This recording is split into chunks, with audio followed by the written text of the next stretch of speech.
Have you ever noticed that some people have a look in their eyes that seems to have lived much more than their age suggests? It's not just tiredness or old age, it's the countenance of a soul that seems to have lived 100 lives in a single body. If you feel older than your years indicate, or if you find yourself completely disconnected from the silly dramas and petty squabbles of everyday life because you've survived things that would break most people, this video was made for you. Often you might look in the mirror and think you're a defective piece, worn out, or that you've lost your sparkle because of past wounds. But psychology reveals a side that almost no one talks about. While everyone discusses stress, few mention post-traumatic growth. The avatar wants you to understand that you are not just a survivor. You are someone who has been forged in fire and acquired extremely rare psychological strengths that people with easy lives will never possess. You are not fragile, you have become anti-fragile. In this video, we will explore the 7 real habits and strengths that prove your past didn't destroy you, but transformed you into something unbreakable. The first rare habit you likely possess is what we call calm in the eye of the storm, or crisis competence. While most people go into full panic, freeze, or start screaming in an emergency, you probably find yourself strangely calm. Imagine a practical example. Your car tire goes flat on a deserted road at night, or a catastrophic last-minute crisis arises at work. While everyone around is losing their minds and complaining, your nervous system does the opposite and silences itself.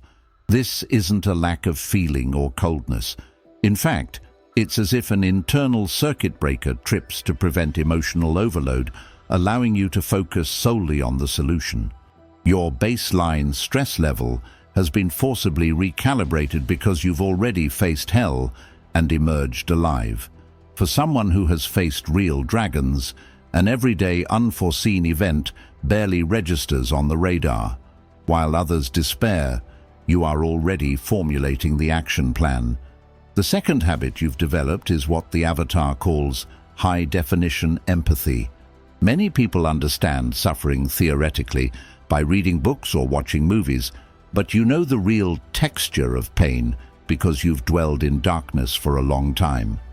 This ends up creating a kind of invisible magnet in your character.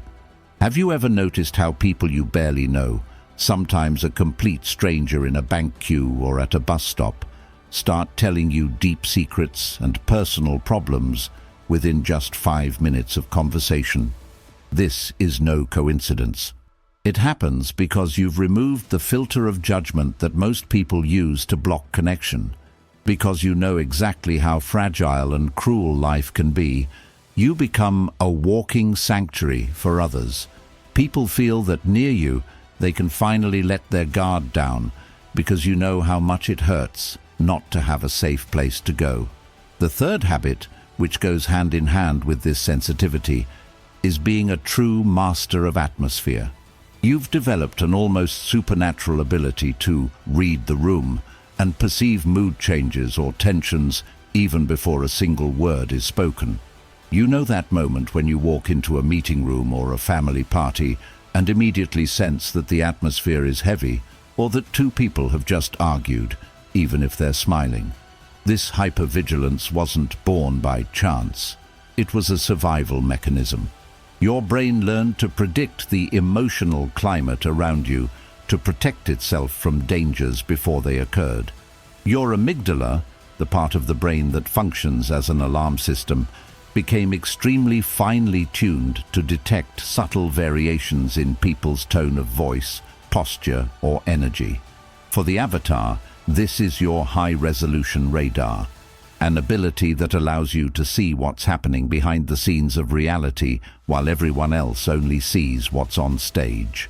The fourth rare habit you carry is what psychology calls hedonic recalibration, or to be more direct, your ability to find immense pleasure in things ordinary people don't even notice. When you go through truly dark times, your brain completely changes what it considers a good day. For many people, happiness is winning an award, buying something expensive, or being the center of attention at a noisy party. But for you, who has lived through chaos, happiness resides in simplicity. It might be the taste of a hot cup of coffee on a quiet morning, or simply the fact of coming home and finding everything peaceful. This happens because, at some point in your history, the basics were taken from you, or your safety was threatened. Because of this, today a plate of hot food isn't just food. It's a symbol of security and stability. A sunny day isn't just the weather. It's a real relief for your spirit. You've learned not to take anything for granted. While people around you complain about trivialities or chase empty pleasures that never satisfy them, you can look at an ordinary moment and feel deep gratitude just for being there, whole and safe. Your threshold for what brings joy has changed because your brain understands that ordinary moments are, in fact, the greatest luxury anyone can have. For the avatar, this is one of the most beautiful forms of strength, the wisdom that life doesn't need to be extraordinary all the time to have immense value. The fifth rare habit that arises from the ashes of those who have faced a lot is what the avatar calls radical authenticity. When you are pushed to your absolute limit, or go through situations where you lose almost everything, something interesting happens. Your ego begins to dissolve. You simply stop caring about impressing people who have no relevance to your journey. That's why you've developed zero tolerance for anything or anyone fake. Think of that work environment or social event where everyone is wearing masks, flaunting meaningless status symbols, or wasting time with gossip and futile dramas. While most people are terrified of what others will think, you prefer absolute silence to having to participate in a plastic conversation. You burned your masks long ago to warm yourself in the cold of your trials and have no intention of ever wearing them again. For you, time is much more valuable than money or appearances because you felt firsthand that life doesn't guarantee tomorrow.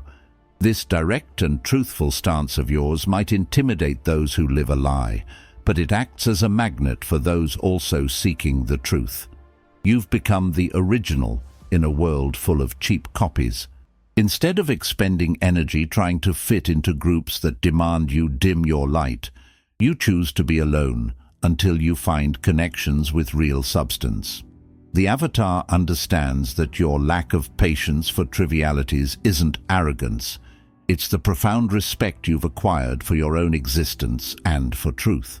The sixth habit that fire has etched into your personality is being a protector of the vulnerable. You know that person who immediately intervenes when they see someone being wronged, humiliated, or targeted by malicious gossip. That's you. This isn't just about being nice. Psychology explains that your brain has undergone a profound reconfiguration. Because you've personally felt what it's like to be helpless, the areas of your brain responsible for empathy and threat detection have become hyperactive. Your pain has transformed into a radar for justice that screams, "Never again, not on my watch." In practice, you are the first to defend a colleague who is being wronged by management, or to extend a hand to someone being excluded. The avatar understands that your history has given you a courage that most people lack. The courage to confront the aggressor because you know that silence hurts as much as the blow. Immediately following, the seventh habit emerges, which is your stubborn independence. The phrase, "Let me handle it, thank you," has become an automatic reflex in your vocabulary. This hyper-independence isn't about being difficult or proud. In fact, it functions as an emotional armor. When your trust was repeatedly broken in the past, your brain learned a harsh lesson that self-sufficiency is the only guaranteed form of security. Your mind basically decided that to avoid new disappointments, you would be your own one-person army. It's very common for you to find yourself refusing help, even when completely overwhelmed, carrying the weight of an entire project on your shoulders, or solving complex household problems alone, just so you don't have to give the key to your peace to someone else. For the avatar, This strength is admirable and shows that you cultivated deep roots when no one was there to hold you. But the challenge now is to recognize that although you can do everything alone, you are no longer obligated to live in survival mode all the time. Perhaps you've spent a good part of your life believing that everything you faced left you as a defective piece. But the avatar invites you to look at a very ancient Japanese art form called kintsugi. When a bowl breaks, the masters don't throw it away. Instead, they glue it back together using lacquer mixed with pure gold. They believe that the cracks make the piece even more beautiful, valuable, and much stronger than it was before it broke. You are exactly like that vessel filled with gold. The marks and cracks in your history are not flaws you should hide. They are proof of how much you had to expand to bear the weight of what you lived through.